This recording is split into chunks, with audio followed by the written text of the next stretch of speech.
Senhores, a professora Cátia Silene Cáceres Arguello possui graduação em Direito pela Universidade Federal do Mato Grosso, mestrado em Direito pela Universidade Federal de Santa Catarina e doutorado em Antropologia e Sociologia do Político na Universidade de Paris 8.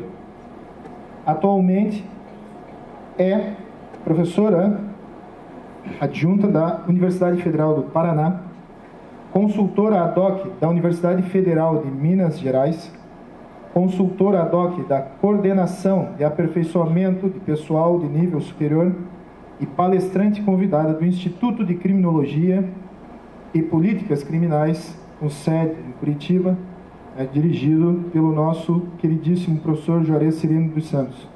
Tem experiência na área de Direito, com ênfase em Criminologia, atuando principalmente nos seguintes temas: Criminologia e Política Criminal, Criminologia, Direito Penal, Controle Social e Direitos Fundamentais.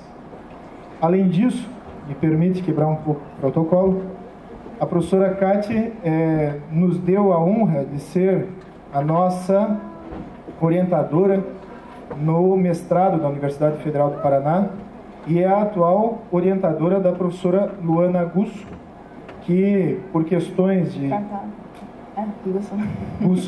Luana Carvalho Gusso, que por questões profissionais se encontra na sala de aula, mas em breve virá até aqui para compor a mesa também, no doutorado. Então, sem dúvida, a semente, as ideias da professora Cátia, elas já estão presentes aqui dentro da Universidade da região de Joinville, a Univille, e por isso, professora, acima de tudo, é uma grande honra tê-la aqui nesse nosso 4º congresso para especialmente fechar esse evento. A gente já agradece antecipadamente a sua deferência no tratamento com a nossa universidade, a aceitação do pedido, e também agradeço a presença do Dr. Luciano, que seu esposo aqui se faz presente. Então, professora Cátia, a palavra é toda sua. Mais uma vez, muito obrigado. Eu que agradeço. Bem, primeiramente, boa noite a todos. Agradeço a presença de todos aqui, em especial o professor Leandro e a professora Luana Carvalho pelo convite, a todos os organizadores deste evento. Agradeço também aos professores Cláudio, professor Valdemar Moreno, professor Genésio, professor Frederico, professora Denise, pessoas extremamente simpáticas, com as quais eu tive a oportunidade de ter um contato agora recentemente ali, antes de iniciar essa palestra. Bem, eu vou pedir desculpa a vocês pelo fato de que eu não sou uma grande oradora do direito. O direito tem uma tradição de grandes oradores, de tribunos e tal, e que falam muito bem, mas estou mais para a tradição da palavra escrita, e em alguns momentos eu precisarei fazer a leitura das minhas anotações, que já se trata do início de um artigo que eu estou escrevendo sobre esse tema, que refletindo sobre o fenômeno das drogas como um problema de política criminal. A partir da leitura de diversos autores, obviamente, da criminologia crítica, que tem um marco teórico crítico, como o professor Alessandro Barata, o professor Saulo Carvalho, a professora Vera Malaguti Batista, Nilo Batista, enfim, uma infinidade de grandes autores dessa área sobre droga, especialmente aquela que eu considero que foi a maior das criminólogas sobre a questão das drogas que já houve na América Latina, que é a Rosa Del Olmo. Então, com base nessa perspectiva, eu dividi a minha fala em alguns momentos específicos. Primeiro, eu vou tratar da questão da política criminal e política penal, tá? Fazer a diferenciação da política criminal e penal, Depois vou tratar do marco teórico específico, que é o da criminologia crítica. Em seguida, da questão da criminalidade como uma realidade social construída. E, posteriormente, a questão dos discursos sobre a droga, com base exatamente nessa perspectiva que traz a Rosa del Homo, ou seja, aquilo que se fala sobre droga é que, na realidade, aquilo que se deixa de falar sobre as drogas como forma de obscurecer o discurso. E, finalmente, a questão da introdução, de uma introdução de um olhar externo à criminologia das drogas, ou seja, a visão que nós precisamos ter para trabalhar com a ideia de descriminalização, mas de uma descriminalização que, obviamente, é uma descriminalização com uma grande responsabilidade, no sentido de uma descriminalização progressiva, né, a partir da perspectiva do professor Alessandro Barato, que eu considero que deixou os principais elementos para se trabalhar uma criminologia das drogas.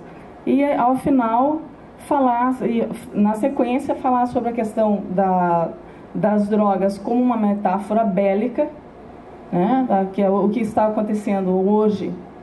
É uma guerra, combate, a ideia de combate ao crime, guerra ao crime, combate, na realidade, o que está se combatendo não é a droga em si, mas são determinadas categorias específicas de pessoas, especialmente pessoas vulneráveis. E, finalmente, no último momento, a proposta, que é a proposta da descriminalização. E por que exatamente da descriminalização? Levando em consideração os custos sociais, os custos não só econômicos, mas, sobretudo, sociais, do grande genocídio que está acontecendo no nosso país em razão dessa guerra às drogas. Portanto, primeiramente, ao definir política criminal e política penal, vou utilizar aqui dos argumentos do professor Juarez Cirino dos Santos, quando ele diz que o que existe no Brasil, na realidade, é uma política penal negativa e não uma política criminal. Porque, do ponto de vista simplesmente assim, teórico, qual que é o conceito de política criminal? É um programa oficial de controle do crime e da criminalidade. No entanto, o que é uma criminalidade, o que seria uma política criminal que não fosse uma política penal negativa? É uma política pública. Então, quando se trabalha com a ideia de políticas públicas que trabalham com a noção de maiores índices de emprego, maiores índices de inclusão social, saúde, trabalho, isso é fundamental, ou seja, retirar essas pessoas dessas condições sociais adversas em que elas vivem, que essas podem ser determinações estruturais com relação à questão do crime e da criminalidade, ou seja, retirar as pessoas dessas condições sociais adversas que as vulnerabilizam para esse processo de criminalização que é extremamente seletivo em nosso país e em qualquer lugar do mundo. Porque nós sabemos que nas prisões sempre estão aqueles que são os últimos colocados na escala social. Uma pesquisa em qualquer prisão, em qualquer lugar do mundo, é sempre isso que vai acontecer, e sempre isso que vai haver. No entanto, apesar disso, o que a gente poderia falar, sobre essa questão? Dessas pessoas que estão vulnerabilizadas. Aqui a criminalidade, na realidade, ela é ubíqua. O que significa isso? Ela é universal. Ela é praticada pela maioria. Mas como diz Hassemer, Winfried Hassemer, ele diz o seguinte, que existe um setor obscuro da criminalidade. Que a criminalidade real é muito maior que a criminalidade que aparece nas estatísticas. Porque existem filtros diversos que impedem que a criminalidade real efetivamente apareça nas estatísticas. Então, o que a gente conhece sobre a criminalidade é aquilo que está nas estatísticas.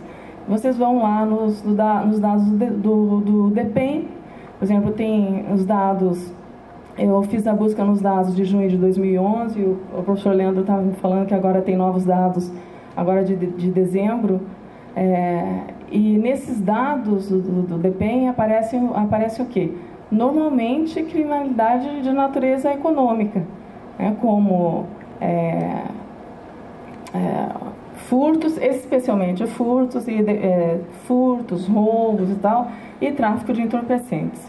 Bem, o marco a partir do qual a gente trabalha, que é a teoria crítica, vocês devem conhecer, talvez, porque na pós-graduação a gente trabalhou um pouco com o livro do Vincenzo Ruggiero, que é chamado Crimes e Mercados. É um livro bastante interessante porque ele é bem radical no que diz respeito à aceitação do labeling, daquilo que vai chamar do labeling approach nesse texto do Crimes e Mercados. Então, o que o Vincenzo Ruggiero diz? Que o mercado de ilicitudes está sempre presente onde há precariedade social, mas também está presente onde há abundância. E não raramente é difícil você distinguir a legitimidade da acumulação da riqueza que é proveniente do mercado ilícito daquela que é proveniente do mercado de ilicitudes, obviamente. Ele até, inclusive, usa a seguinte expressão, que existe uma causalidade dos opostos. O que significa isso? Que você encontra criminalidade onde há pobreza e encontra criminalidade onde há abundância, onde há precariedade e onde há abundância. No entanto, por que as prisões estão sempre cheias de pessoas que vivem em situações precárias? Essa que é a questão. É que a lógica do sistema de justiça criminal é uma lógica seletiva, é uma lógica desigual. E é por isso que, a partir do labeling approach, se trabalha com uma outra perspectiva, que não é mais aquela perspectiva ontologizante da criminalidade. No labeling approach você vê, e a partir dessa perspectiva do Ruggiero, ele diz o seguinte, que os possuidores de maiores recursos têm mais chances de atribuir definições criminais aos outros e repelir aquelas que os outros lhe atribuem. Na sequência, com base nessa perspectiva da teoria crítica, um grande autor que contribuiu muito, muito mesmo à perspectiva crítica é o Michel Foucault, e ele fala sobre a gestão diferencial das ilegalidades, que é exatamente aí onde ele vai mostrar o quanto o direito penal é desigual, porque ele diz que a função indireta do sistema de justiça criminal, ou seja, a função indireta também da prisão, é de golpear uma ilegalidade visível e útil das classes subalternas e para encobrir uma oculta que é das classes dominantes. E, ao mesmo tempo, tem uma função direta de alimentar uma zona de marginalizados criminais. Que esses marginalizados criminais que podem ser utilizados para fins econômicos, para fins políticos. O professor Alessandro Barata, inclusive, dizia sempre que a sociedade, toda a sociedade capitalista necessitava tanto de marginalizados sociais, quanto de marginalizados criminais, ou seja, que necessitava de desempregados e de marginalizados criminais. Além do setor obscuro ou da cifra oculta da criminalidade, um outro fator que foi um golpe fatal em todas as teorias do autor, teoria do autor que fica buscando que é aquela visão lombrosiana, etiológica, sobre como que é o criminoso, como que é o crime, o que é o crime, etc. Tal. Essas visões etiológicas do autor. Um outro clássico que ajudou a a dar um golpe fatal nessas teorias do autor foi exatamente Edwin Sutherland, com o livro White Collar Crime, porque ele fez estudos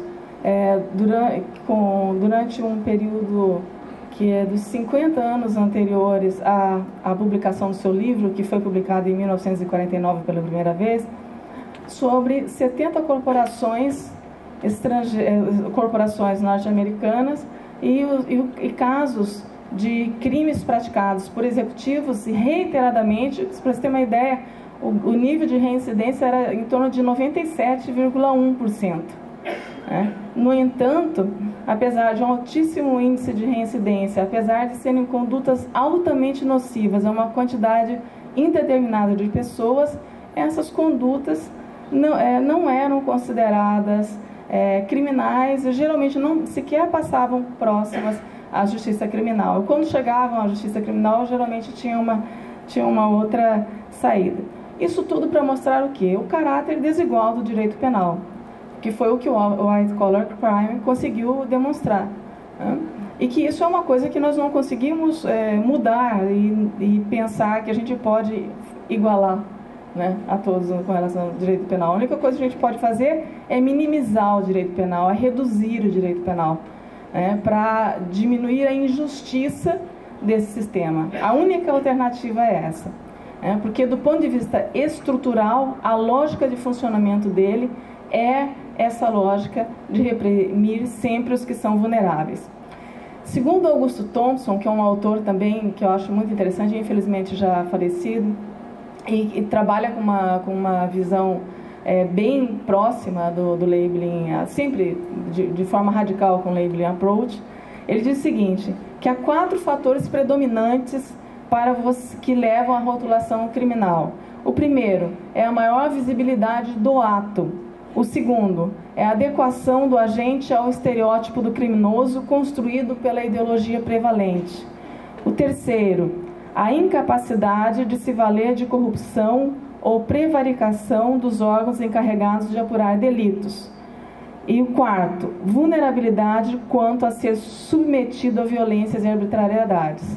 Fecha aspas. Esses são os 4 fatores que, segundo Augusto Thompson, levam a pessoa a ser criminalizada. Ou seja, é o fato simplesmente de estar numa situação de maior vulnerabilidade e de maior visibilidade. Por isso que o tráfico, o varejo do tráfico, a figura que nós temos, a figura tudo que se passa na mídia sobre tráfico, a visão do traficante é sempre do varejo do tráfico. É daquele vendedorzinho que está na rua lá, o garoto, o funkeiro, como diz a Vera Malaguti Batista, Então tem esses estereótipos sobre quem seria o traficante. Normalmente, jovens afrodescendentes. Se você analisar, inclusive pelos dados do DEPEN, a gente vai ver que a maioria que está na prisão a maioria que eles consideram pela cor, negro, pardo, que é o mesmo critério utilizado pelo IBGE, e a maioria é exatamente de afrodescendentes. Bem, na continuidade, sobre a questão da criminalidade como uma realidade social construída. Segundo o professor Alessandro Barata, desde os anos 40, desenvolveu-se um paradigma fundamentado na desreificação, ou seja, na descoisificação dos conceitos de desvio e de criminalidade. Tratados a partir de então não mais como qualidades ontológicas ou naturais de comportamentos e pessoas, segundo o professor Alessandro Barata, e sim como qualidades atribuídas mediante processo de definição e de reação social informais e institucionais, a partir da perspectiva dele. Então, ele diz o seguinte, o que existe de fato é um processo de criminalização, de uma dupla criminalização. A criminalização primária, que diz respeito aos bens jurídicos que são protegidos. A gente sabe que o bem jurídico mais protegido, obviamente, é a propriedade na nossa sociedade. Se você analisar a quantidade de pessoas que são colocadas na prisão e a forma como os crimes contra a propriedade têm penas geralmente bem maiores, assim como o tráfico de entorpecentes, também crimes de natureza econômica. Um segundo aspecto dessa dupla seleção é dos sujeitos estigmatizados por serem portadores de indicadores sociais negativos, para usar uma expressão aqui que é do professor Juarez, né? Os sujeitos que estão numa situação de vulnerabilidade, que são estigmatizados pela sua posição social. É isso que criminaliza. Essa criminalização secundária, ela é feita pelas agências oficiais de controle, pela polícia, pelo Ministério Público, pelos juízes, enfim. Por isso que eu trouxe aqui dados do DEPEN, que estão levemente desatualizados, segundo o professor, que está aqui. Eu trouxe que temos uma população carcerária de 513.802, ele falou que já está em 514, significa que as mudanças que fizeram aí com relação à prisão preventiva não levou a uma redução. Claro que não leva a uma redução, porque existe uma coisa que é chamada hábitos, né? E o Bourdieu trabalha muito bem com essa noção. Você não vai mudar da noite para o dia a visão que tem os magistrados, a visão que tem os promotores de justiça, a visão que tem, às vezes, até os próprios advogados em algumas situações, mas muito mais magistrados e promotores de justiça, que fazem parte do aparelho repressivo, efetivamente, do Estado, no caso do Ministério Público. E os juízes agem como aparelho repressivo também. Portanto, e a maior parte nós temos aqui, crimes patrimoniais, 233.226 mil, e tráfico de entorpecentes, 117.143. Ou seja, e do total disso aí, 434.931 homens presos, desses 345 são jovens de 18 a 34 anos. Ou seja, assim representados, 18 a 24, 125.294, e de 25 a 29 anos, 109.654, de 30 a 34, 77.397. Ou seja, nós temos uma população que, do ponto de vista da produtividade, é uma população que deveria estar incluída no mercado de trabalho e que está aprisionada. Boa parte dos jovens, em vez de eles estarem nas faculdades, como vocês, né, eles estão nas prisões. Porque a gente sabe que a criminalidade, ela é, segundo o ZAC, né, o ZAC coloca muito bem essa questão, o professor Alessandro Barata traz isso, ela é desigualmente distribuída na sociedade. Né? É um bem negativo desigualmente distribuído na sociedade. Assim como vocês têm esses bens positivos, que é o fato de virem a ser portadores de um diploma de bacharéis em Direito futuramente, né? A esses outros jovens aqui encarcerados, eles não têm essa possibilidade. No entanto, eles fazem parte da população ativa da nossa sociedade.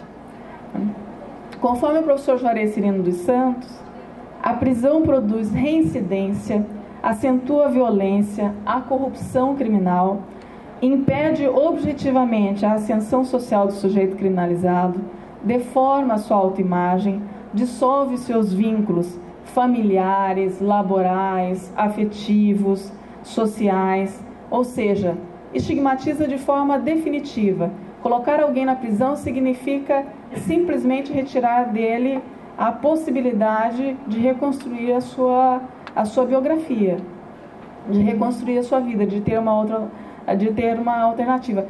São tão raras as exceções que elas apenas vêm a confirmar a regra, né? Que passou pela prisão, constrói-se uma carreira criminal. E não é justo isso para com todos esses outros jovens. Pensem em vocês também, a maior parte aqui desse auditório, que também são jovens, né? Pensem nisso também.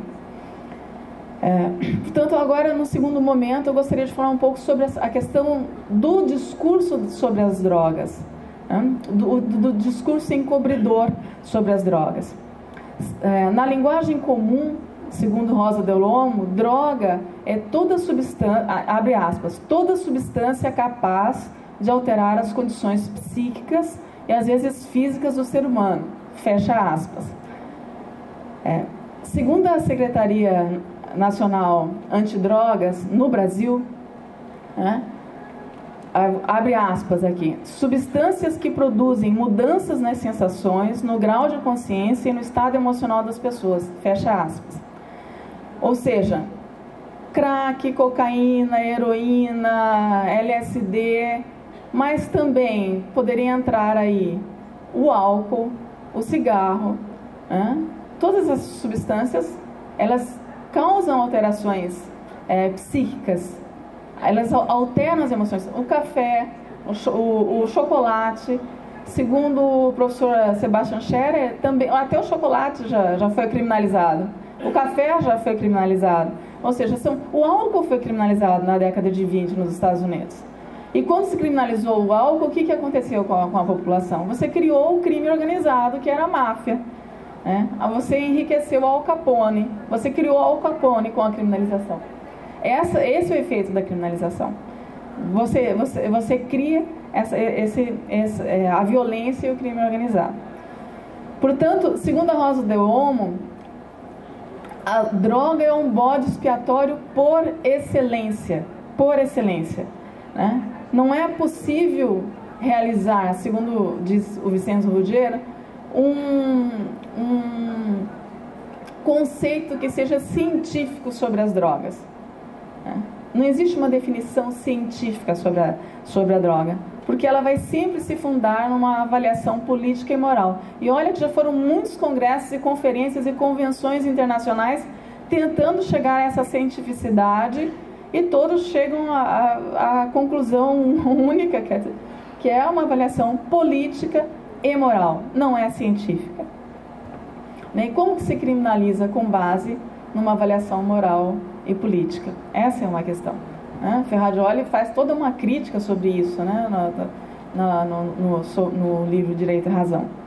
Segundo Olmo, o que importa, Del Olmo, né, a grande criminóloga latino-americana, o que importa não parece ser a substância ou a sua definição, menos ainda, entre aspas, a capacidade ou não de alterar o ser humano.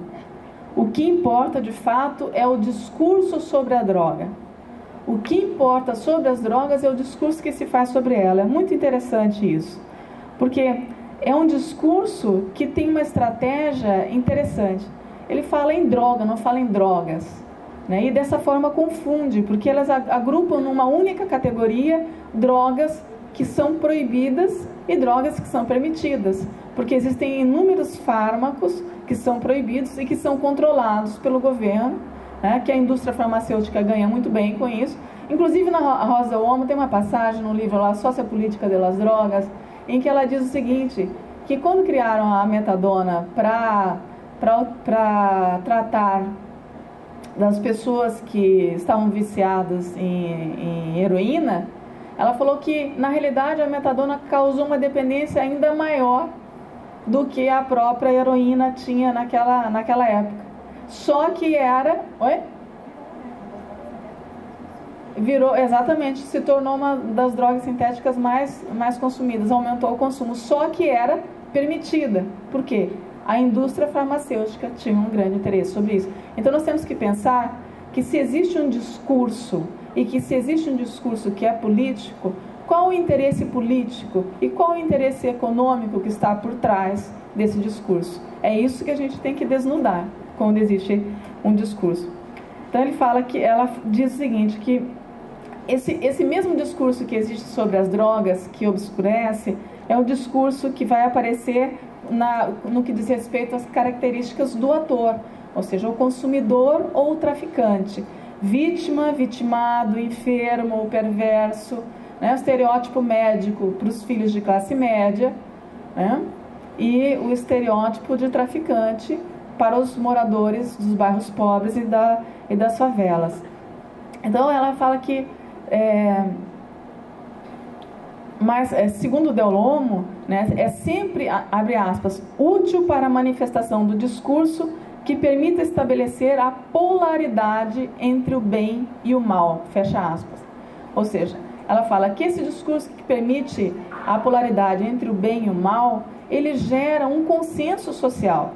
Ele gera um consenso social sobre determinados valores e normas. Veja bem,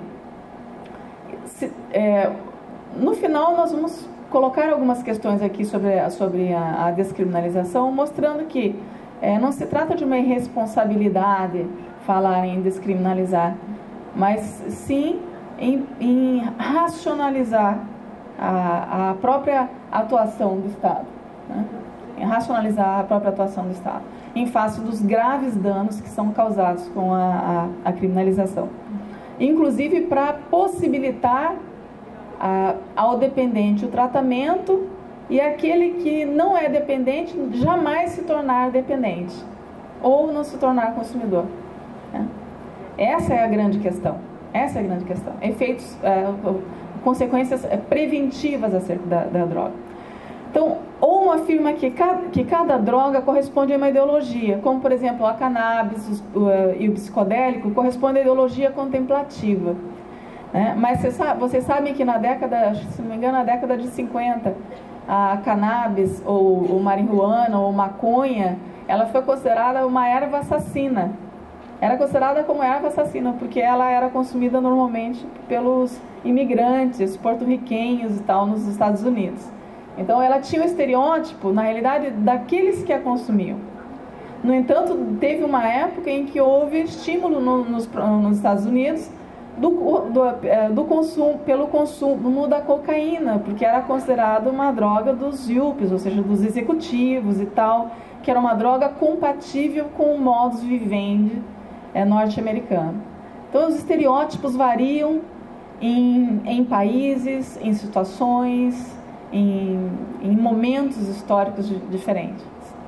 E ela tem um artigo muito interessante, depois até posso deixar aqui com vocês uma cópia, em que ela traça em todas as épocas, ela vai para além daquele livro La Cara Oculta de la Droga. Ela é um artigo que fala também, porque no La Cara Oculta de la Droga ela vai até a década de 80. Nesse artigo, ela analisa também a década de 90 sobre as drogas. Então é bem interessante, porque na década de 90 já é neoliberalismo mesmo, política neoliberal, a droga se torna um inimigo global. Até a década de 80, a droga é inimigo externo. Na década de 90 é o inimigo global. Então, ela retoma uma passagem do Sebastian Scherer que eu achei bastante curiosa e por isso eu vou repetir aqui. Abre aspas. Com relação ao ópio, tá? Com relação ao ópio, que fala que o ópio foi criminalizado de forma diferenciada, sendo quando ele fosse fumado, ingerido ou injetado.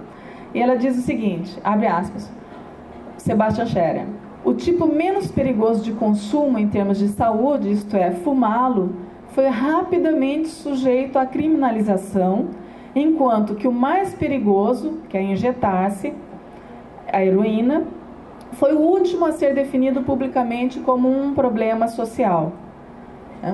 Fecha aspas. E a razão disso, segundo o próprio Sebastian, segundo a Rosa de Olmo, é o fato de que isso incidia sobre a mão de obra chinesa que eram os fumantes de ópio na época nos Estados Unidos. Ou seja, o objetivo era atingir aquela categoria de pessoas, aquela classe social. Ou seja, predominou o interesse econômico sobre o interesse médico. Porque o discurso que se coloca em torno das drogas, quando a gente fala, se falar para minha mãe, se falar para minha avó, etc., tal, sobre a descriminalização das drogas, imediatamente elas vão falar assim, não, mas isso aí, mas não pode, imagine, todos os jovens vão usar drogas, e aí o que vai acontecer? Vai ser o caos, etc., Os alunos falam isso em sala de aula, assim, no professor Leandro, na minha sala também, enfim. Mas a gente vai chegar lá, ao momento em que vocês vão entender o porquê. Né? Ninguém está defendendo aqui o uso, ao contrário. Né? A gente está defendendo aqui o esclarecimento sobre a questão e o fim do genocídio que está sendo praticado em torno de uma guerra que não tem sentido, muito perversa. Então, a Rosa Olmo diz o seguinte, que o discurso sobre a droga acaba sendo um discurso universal, atemporal e ahistórico. como se todas as situações fossem iguais, em todos os países, toda a situação fosse exatamente igual. Aí, a partir daí é que nós vamos começar a trabalhar com a perspectiva do professor Alessandro Barata, que nesse texto, a Introdução à Criminologia da Droga, ele traça muito bem, eu acho que as principais questões que temos realmente que avaliar no momento de pensar a descriminalização, né? Ele fala sobre os efeitos primários e secundários da droga. Os efeitos primários são aqueles efeitos sobre a saúde, né? Os efeitos da própria droga, que necessitam de uma ação preventiva, como danos à saúde, o risco da dependência, né? Que isso ocorre não só em drogas ilícitas, como em drogas lícitas. Por exemplo, o álcool deveria ser ainda mais controlado do que é. É muito pouco controlado o álcool. Muito pouco controlado o álcool. Não é isso? No entanto, é uma droga lícita. Ninguém gosta muito quando fala do álcool, né? Fala assim, para que controlar mais? Não digo criminalizar, jamais criminalizar. Criminalizar não adianta. Mas deveria ser mais controlado. Tem estudantes, não é brincadeira, tem estudante que em festa chega a ficar em coma alcoólica. Não é incomum isso. Eu já socorri estudante em situação assim, né? Que chegam a ficar em coma alcoólico. Ou seja, tem que haver uma regulamentação das drogas lícitas também. Não pode haver tanta publicidade. Por que associar droga sempre por exemplo, a Juliana Paz, que é uma mulher bonita, né? Ou o álcool sempre a figura feminina sensual, a figura feminina bonita, né? Essa é uma associação equivocada, né? Porque no fundo uma associação para vender mais, e para que os jovens, sobretudo os rapazes, pensem que se eles bebendo eles vão conseguir, né, arranjar uma mulher como a Juliana Paz. Exatamente, com certeza.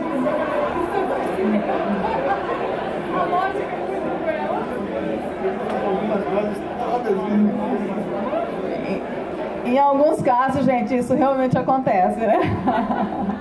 Ou seja, então, e quais são os efeitos secundários, né, da droga? Estes sim são os mais perversos.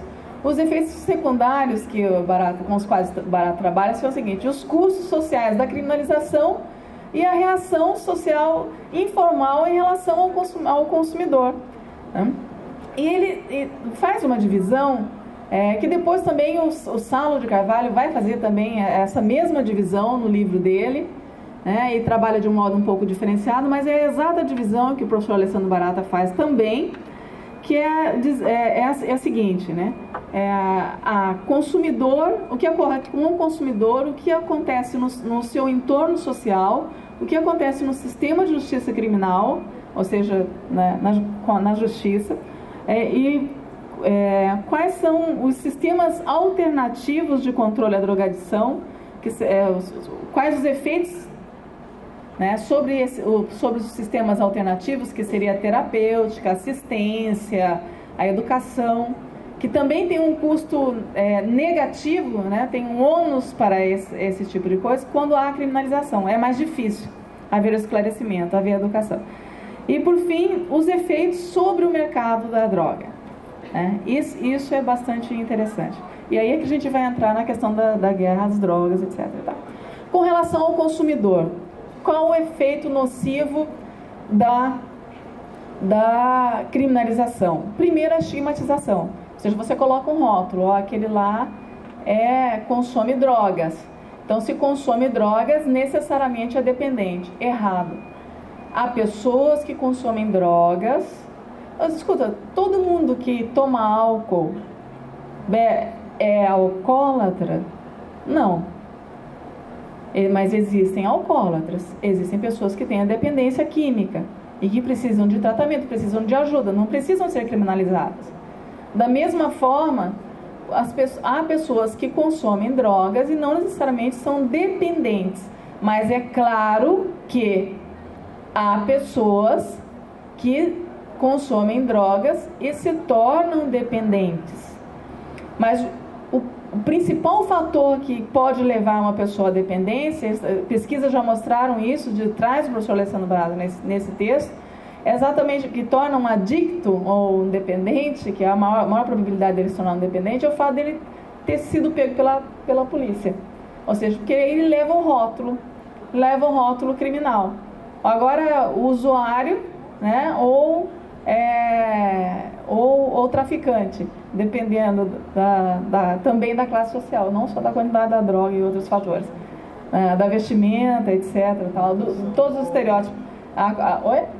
O grupo, a cor da pele, etc. Então, para o consumidor, há um outro problema seríssimo, essa estigmatização que leva,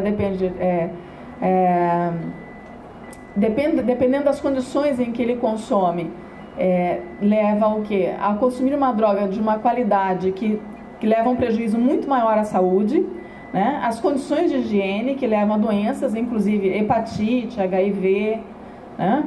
Se tornarem portadores de HIV, né? Ou seja, isso afeta a vida do consumidor, a criminalização, né? Porque na realidade, as pessoas demonizam, né? Falam que se houvesse uma descriminalização, mesmo com relação ao uso, um monte de gente ia passar a usar droga e tal. Na realidade é o seguinte, demonizam o traficante, né? Não é o traficante que procura o consumidor, é o consumidor que procura o traficante. E a criminalização já demonstrou um fracasso muito grave, que ela não consegue acabar com o consumo. A humanidade sempre conviveu em diversos momentos da sua história com drogas, diferentes tipos de drogas, mas de uma forma, obviamente, controlada, né? De uma forma que pudesse ser controlada. Há formas em que é possível conviver de forma controlada com a droga. E não necessariamente o fato de descriminalizar vai levar a que todos realmente apareçam lá, façam uma fila para ir comprar drogas. Porque descriminalização não é desregulamentação, mas veremos isso mais adiante. Os preços elevados das drogas com a criminalização levam ao quê? A comportamentos ilícitos. Aí aumenta assalto, aí aumenta furto, aumenta uma chamada, o professor Juarez chama isso de criminalidade de aquisição. Para adquirir a droga, o sujeito, depois que ele já vendeu, quando é dependente, quando não é mero consumidor, usuário de drogas que não é dependente, mas quando ele é dependente, depois que ele já vendeu tudo que ele tinha em casa, aí ele vai vender qualquer outra coisa que ele tiver para conseguir a droga, porque ele está numa situação de dependência. E como é criminalizado, ele não consegue, muitas vezes, conseguir o apoio, né, do próprio Estado e de outras organizações para conseguir coibir essa dependência, eliminar essa dependência, para ele se tratar. Então, o efeito da estigmatização é que ela separa, ela gera uma ansiedade, ela gera transtornos da personalidade, ela destrói o sujeito. Esse é um fator com relação ao consumidor. Com relação ao entorno, ao âmbito social em que o consumidor está, obviamente que os pais, os familiares do consumidor de drogas ou do traficante sofrem muito. Inclusive, recentemente a gente está fazendo uma pesquisa na Federal do Paraná para tentar analisar a situação com alunos, né, para tentar analisar a situação de por que há mais mulheres na prisão a partir de 2005. Ou seja, normalmente mulheres que estão lá condenadas por tráfico. Em alguns casos a gente imagina até uma das hipóteses que seja tráfico por associação, tem algum familiar que já é traficante e tal, é preso, daí ela assume o negócio. E aí como que fica a família, como que ficam as crianças? Né? Tem relatos terríveis sobre a situação das famílias envolvidas em situações como essa. E os efeitos do consumo também, em cada camada social era diferente. Porque o sujeito tem sujeito que consegue consumir, por exemplo, num condomínio de luxo, tal, às escondidas, ninguém vai lá ver se o sujeito está ou não está consumindo droga, vai prender o sujeito porque está consumindo drogas, etc. E tal. Mas estando na rua, sendo visível, a chamada criminalidade de rua. O que a polícia pega é a criminalidade de rua, normalmente. É a visibilidade da qual o Augusto Thompson falou, né? Os efeitos negativos, né, da criminalização das drogas sobre o seu subsistema de justiça criminal. Primeiro que a criminalização não consegue acabar com o consumo. Se conseguisse, depois de todos esses anos de luta contra as drogas, de guerra contra as drogas e de muito derramamento de sangue, como disse o professor Nilo Batista, política criminal com derramamento de sangue, né? É o título do texto dele. Ele fala assim que em política não deve haver derramamento de sangue. Mas no caso da política das drogas é política criminal. O que nós temos na realidade, uma política penal com derramamento de sangue. O fato também de haver descriminalização, como já aconteceu na Holanda, nos Estados Unidos, não aumentou o impacto do consumo, não aumentou o consumo entre as pessoas. Há muito mais concentração de drogas no próprio cárcere. No cárcere você encontra as drogas, como uma forma também de anestesiar e de controlar a população carcerária. Por isso, quando a gente fala em descriminalização, tem que pensar no direito penal mínimo, naqueles princípios que o professor Alessandro Barata traz, o princípio da legalidade, da idoneidade, ou seja, é legítimo utilizar a criminalização para resolver determinados conflitos sociais? O princípio da subsidiariedade, o princípio da proporcionalidade, todos aqueles princípios fundamentais do direito penal mínimo têm que ser aplicados aqui, é na prática que se aplica. É no momento de falar em descriminalização. Porque, por exemplo, por mais que alguns tenham falado, a Lei 11.343 de 2006 aumentou a diferença entre consumidor e traficante, melhorou a situação do consumidor, entre aspas. Tratamento voluntário, todo tratamento voluntário, entre aspas, né? E a questão do traficante, exatamente, traficante usuário. Só que ela, na realidade, aumentou em 5 anos a pena mínima para os tipos básicos de tráfico e ampliou o rol de qualificadoras. E por último, dentre esses pontos aqui trazidos pelo professor Alessandro Barata, ele fala sobre os efeitos da criminalização que são negativos para outros sistemas, como o terapêutico, assistencial e tal, educativo, né? Porque nesses tratamentos voluntários, eles não têm, na realidade, nada de voluntário. A criminalização ela tem um efeito que ele chama de bumerangue, né? Ela vai e volta, porque os jovens são, na realidade, ficam desinformados sobre a questão das drogas. Porque se você demoniza tudo, fala que tudo que é droga causa uma dependência, causa isso, aquilo, aí o jovem vai lá, experimenta uma coisa mais leve e fala, nossa, mas isso é uma grande mentira, e daí ele vai para uma mais pesada, entendeu? Então é a mesma coisa com relação à questão do álcool. Então isso leva a uma confusão entre drogas leves, entre drogas pesadas, entre consumo e dependência, né? Essa é uma das questões. Isso vai gerar também, por último, um outro aspecto, né, que ele fala que é o aspecto econômico da criminalização da droga, o professor Alessandro Barata, né, que ele fala que existe, já que essa guerra às drogas fracassou, nós temos que ver o que há por trás desse fracasso, qual que é a funcionalidade dela, que grupos estão interessados em manter a criminalização das drogas. Certamente os que estão interessados em manter a criminalização das drogas não são aqueles fogueteiros, fogueteiros, vapor, enfim, aviãozinhos, etc., tal, que estão no varejo do tráfico. Não são eles. Normalmente, quem está interessado em manter a criminalização é quem ganha com a criminalização, não é o varejo.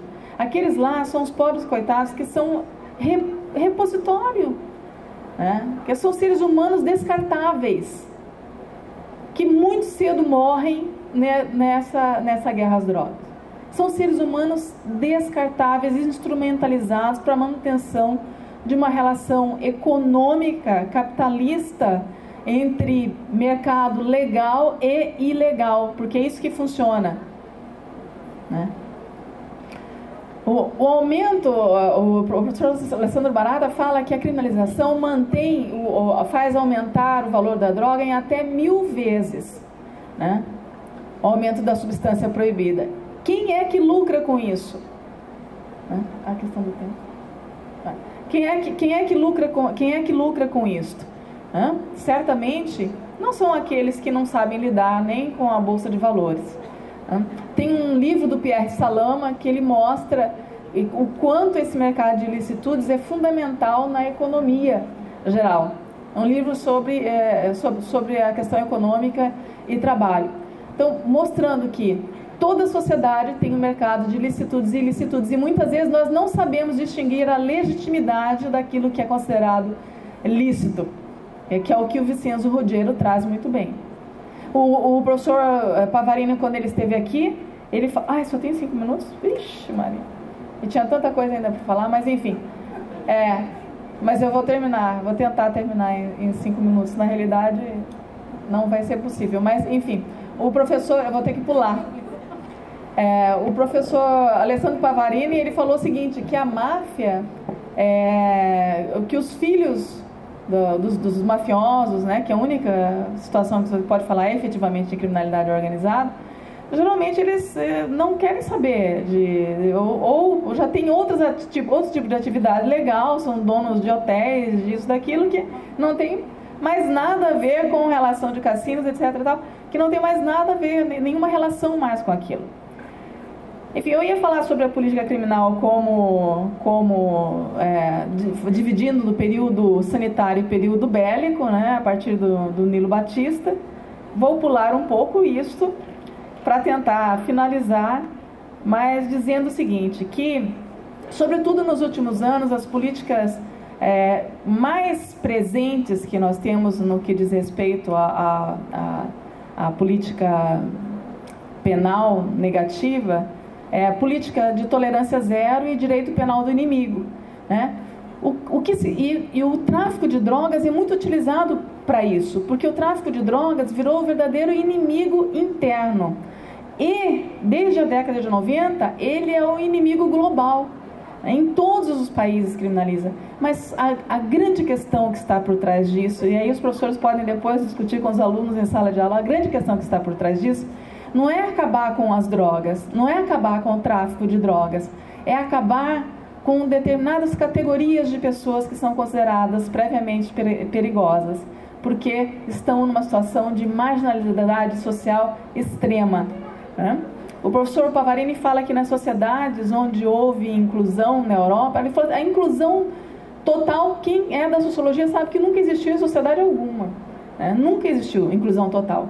Sempre houve um pequeno grupo, pelo menos, de marginalizados, mas houve sociedades mais includentes e menos includentes. E ele diz o seguinte, que aumentou, obviamente, o descaso com essas pessoas que estão em situação de vulnerabilidade, mas que a política de controle social coercitiva sempre existiu em todas essas sociedades e que não se resolve e não se inclui ninguém através de políticas repressivas, né?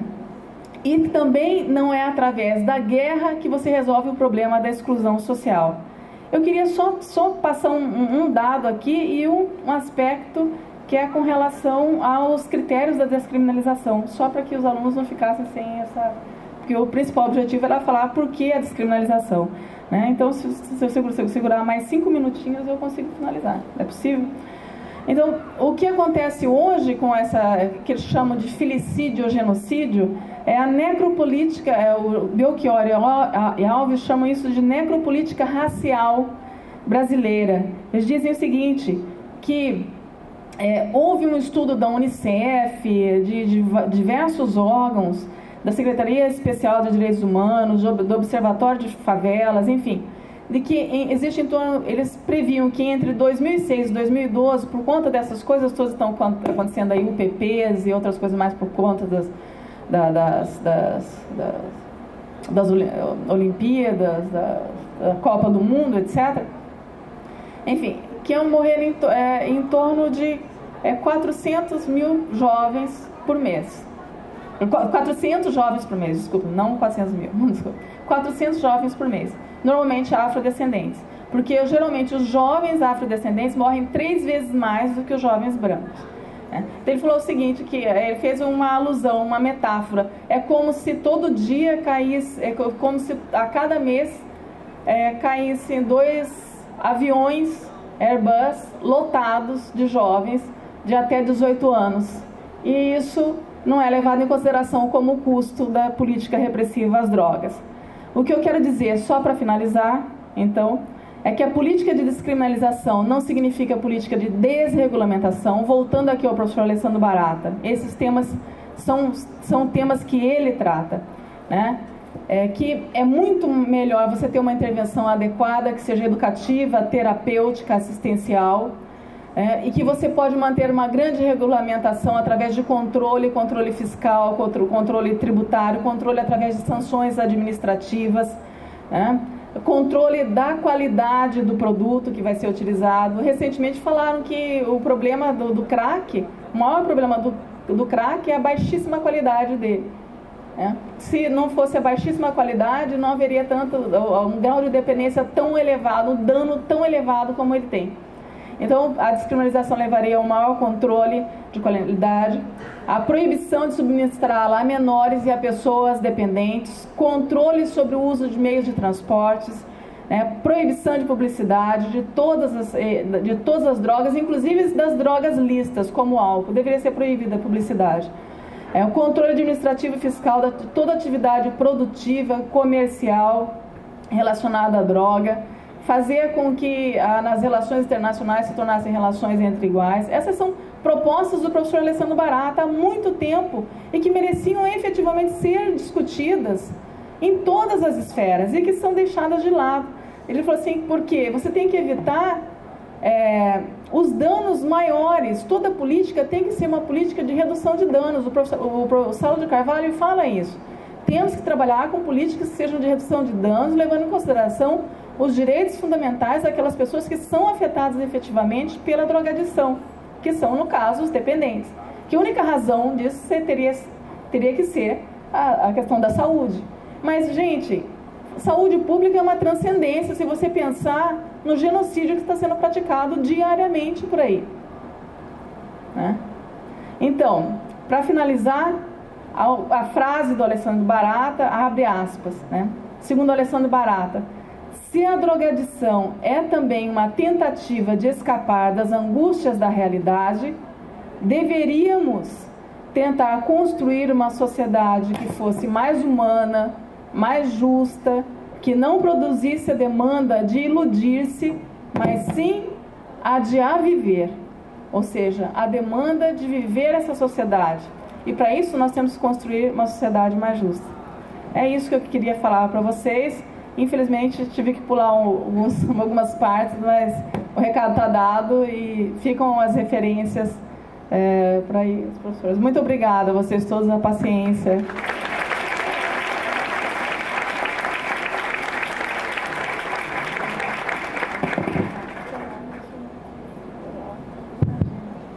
Só queria fazer um registro, professora Cátia, que segundo a Maria Lúcia Caram, uma das razões dessa chamada epidemia do crack é a repressão irracional à cocaína ocorrida em tempo anterior, fazendo com que pequenas quantidades de cocaína fossem, então, transformadas em maiores quantidades de crack. Quer dizer, a irracionalidade da repressão fica bem clara nessa questão do crack a partir do controle irracional da cocaína. Eu passo a palavra para a professora Luana para fazer o encerramento, o agradecimento à professora Cátia e também depois o sorteio dos livros. Obrigado por atenção a todos. Obrigada. Boa noite, alunos, professores, convidados, a comunidade que está hoje aqui. Nosso último dia, nosso último encontro do 4º Congresso de Ciências Criminais da Univille. Alunos, foi um privilégio contar com vocês e contar com a presença de tão importantes teóricos do direito penal, da criminologia, da sociologia e de todas as ciências críticas que partem da vontade de saber, usar essa vontade de saber, de vontade de fazer e pensar um mundo diferente, um mundo com menos exercício de poder arbitrário, com menos violência e principalmente com mais dignidade. Por conta disso e por conta de todas as atribuições e violências impostas não só aos juristas, mas a toda a sociedade, foi pensado um espaço de debate democrático, crítico e comprometido aqui nessa universidade. E em nome dessa equipe de professores, de pensadores, de alunos, que nós damos as boas-vindas a todos aqueles que desejam entrar nesse bar. Vocês são convidados. Isso aqui é só uma parcelinha de tudo aquilo que nós juntos podemos construir em termos de realmente pensar e fazer uma sociedade brasileira muito melhor.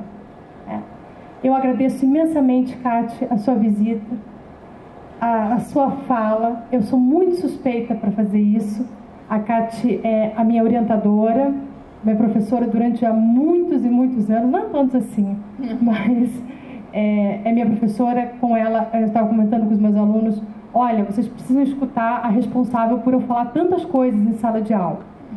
Essa é a responsável por eu falar tantas coisas em sala de aula. E não só a mim, mas também ao professor Leandro. Ambos aqui somos filhotes da Katiê e do seu excelente trabalho que ela desenvolve ali em Curitiba, que está pertinho e que agora a gente pretende cada vez mais estreitar os laços entre todos aqueles que estão nesse mesmo bar. O convite fica para vocês. Kati, muito obrigada pela tua visita, pela tua presença aqui. E passo a palavra para o professor Moreno para poder encerrar ou para fazer as suas considerações. Não, agradeço imensamente a todos vocês e, na realidade, especialmente meus alunos aqui queridos, o Leandro e a Luana, que eu sei que são os responsáveis por terem me trazido aqui. Peço desculpa aí pelos alunos pela demora da palestra. E agradeço muito ao fato de ter contado com um auditório tão bem educado, que se manteve atento e que permaneceu até esse final. Agradeço a todos e especialmente eu digo que eu sempre aprendo muito, muito mais mesmo com os alunos do que tenho conseguido efetivamente ensinar. São professores brilhantes, eu tenho certeza, Leandro e Luana, e eu tive o privilégio de contar com eles como orientandos e ter tido essa convivência durante todo esse tempo. E eu vejo que o clima aqui é ótimo, é excelente, é um clima de amizade, um clima de benevolência, e eu fico muito feliz com a atitude de todos. Agradeço muito, especialmente ao meu esposo, de ter vindo comigo até aqui. E, enfim, a todos os que estiveram presentes até agora, os professores Denise, professor Valdemar, enfim, professor Frederico, todos.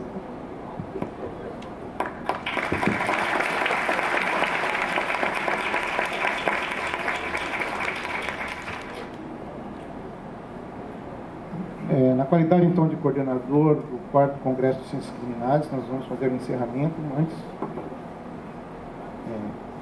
com as reclamações de sempre. Professora Kati, acima de tudo, quando a pessoa resolve ter uma postura crítica, ela sabe que tudo que ela vai escrever vai receber uma contra-crítica.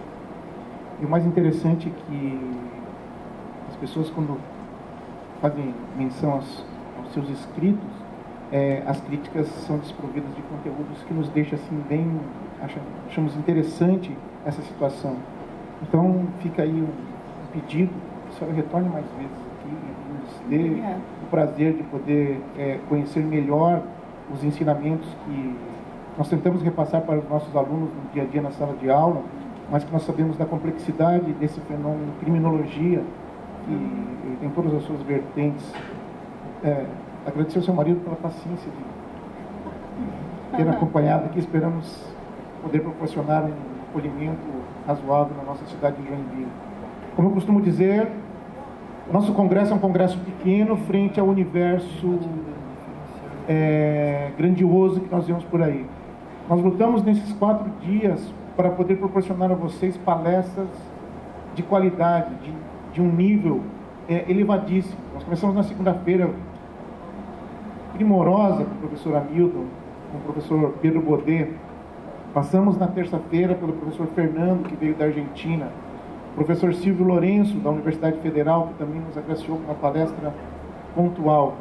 Ontem tivemos o professor Mário Hamidoff e o professor Rodrigo Pimenta, que principalmente o professor Rodrigo Pimenta trouxe uma outra vertente de uma justiça militar que nós conhecemos tão pouco. E hoje tivemos a oportunidade, então, no encerramento, de fecharmos com chave de ouro o nosso congresso com as palavras do professor Auri e com as palavras da professora Catier. Queridos alunos, tenho certeza que quando nós fazemos aquilo que nós gostamos, não tem cansaço, não tem aborrecimento. Essa semana foi uma semana muito intensa para minha vida, em todos os ramos das minhas atividades de trabalho, e num determinado momento eu passei um e-mail para o professor Leandro e para a professora Denise, dizendo assim: professor Leandro, converse com a professora Denise para evitarmos que possa gerar um mau entendimento entre o nosso grupo. E o professor Leandro só me respondeu assim: Moreno, entre amigos não tem mau entendimento. Bom, e não precisou falar mais nada. Todos os dias os senhores viram que os palestrantes vieram, chegaram, foram levados, tem toda uma logística de avião, de trazer, de busca. O professor Fernando, aeroporto fecha em Curitiba, a professora Carla dorme no aeroporto, o professor Hamidoff chega em Joinville, nós temos que cruzar a cidade para poder trazer para a palestra, um congestionamento, a cidade com vários eventos, os hotéis lotados, e nós deixou um dos nossos palestrantes sem hotel, nós quase levamos ele para dormir em alguma casa de alguém, né? Mas o que eu posso dizer disso? Isso só é possível por causa de um grupo. O grupo de professores de ciências criminais, que às vezes divergem pontualmente em algumas ponderações, ele é muito unido na medida de sabermos dessa consciência que nós tentamos levar para vocês. O que nós tentamos fazer é só mostrar para vocês: direito não é aquilo que está no código. Direito não é aquele vadimeco que vocês recebem no primeiro dia de aula e acreditam que com o vadimeco vocês vão saber direito. Direito não é jurisprudência, não é porque o professor está em sala de aula e o STJ acabou de se reunir e tomar uma decisão que o professor esteja errado. As ciências criminais são tão complexas que nós ousamos dizer que nós não temos uma solução para nada. Mas nós temos a obrigação, se nós acreditamos que somos seres humanos, que nós tratamos com seres humanos, nós temos a obrigação de estudar essa ciência. Nós estamos no século XXI e mantemos o nosso instinto primitivo de vingança. Nós queremos ver um semelhante igual a nós, colocado numa cela, numa cadeia, sendo levado algemado no camburão, sendo submetido ao escárnio público. Nós não conseguimos transcender ao ponto de buscarmos um entendimento e uma evolução, que isso precisa acabar. O mais interessante de tudo isso é que nós acreditamos nisso, nós acreditamos que nós vamos construir um mundo, melhorar o mundo, que o direito vai nos dar uma resposta de uma paz, colocando uma pessoa na cadeia. Se todos vocês, quando terminarem o curso de Direito, entenderem um pouco do que nós estamos tentando dizer para vocês, vocês podem ter certeza. Quando nós terminarmos nossas aulas e chegarmos à nossa casa, nós vamos estar com a nossa consciência tranquila que nós fizemos alguma coisa para melhorar o mundo. Professora Kátia, a senhora, com suas palavras, pode ter certeza absoluta que quando chegar lá na sua orientação dos seus doutorados, mestrados, na sua aula, até da graduação, da pós-graduação, que a senhora está fazendo alguma coisa para um mundo melhor. Não colocando uma pessoa numa cadeia, não rotulando ela como bandido, mas tentando mudar o pensamento de uma pessoa na medida que ele precisa evoluir e diminuir a sua vingança. Queridos alunos, eu vou passar a palavra para o professor Leandro, para nós fazermos o sorteio e agradecer vocês imensamente. Muito obrigado. Vocês são a nossa razão da existir.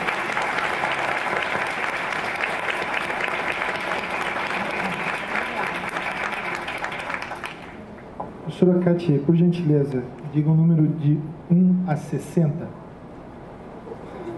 4. O quê? Já saiu? Águida Tous Sena Cassiano.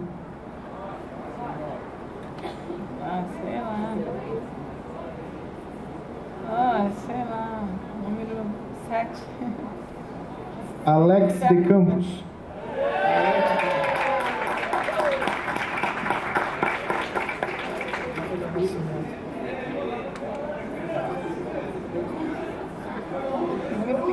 Então, senhores, nós estamos, na verdade, entregando um vale-livro, porque, por alguma razão, desconheço, não quero me comprometer, os exemplares não estão aí, mas tem validade.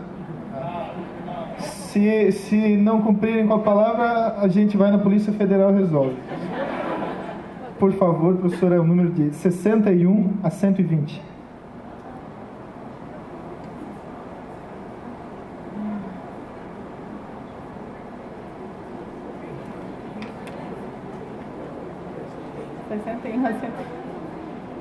e 63. Cíntia Kotzer. Já foi?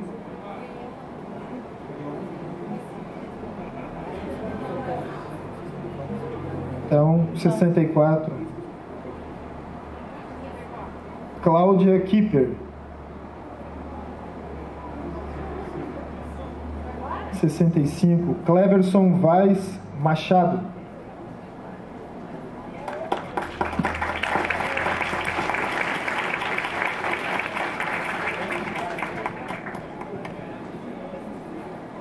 Professora Kátia, um número de 121 a 180. 125. Giovanni Littke.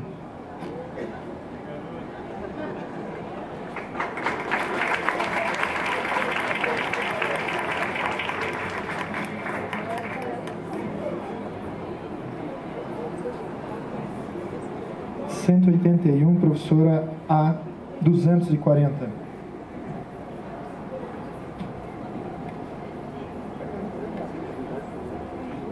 Doutor Luciano, um número de 181 a 240, por favor.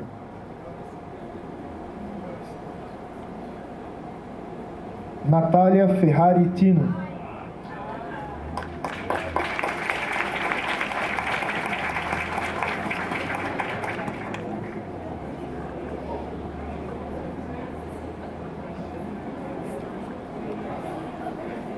Professora Denise, por favor, um número de 241 a 300. 275. Rogério Nunes Mendes.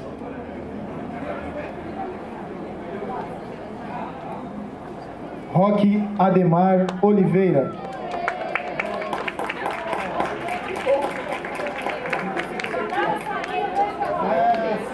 Sorte de gremista. Diga que você é gremista. Professor Frederico, 301 a 325.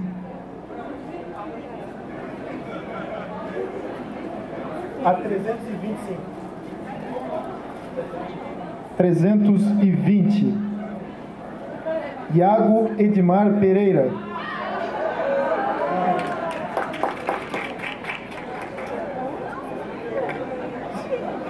Senhores, obrigado a todos. Declaro encerrado o nosso 4º Congresso de Ciências Criminais. Boa noite a todos.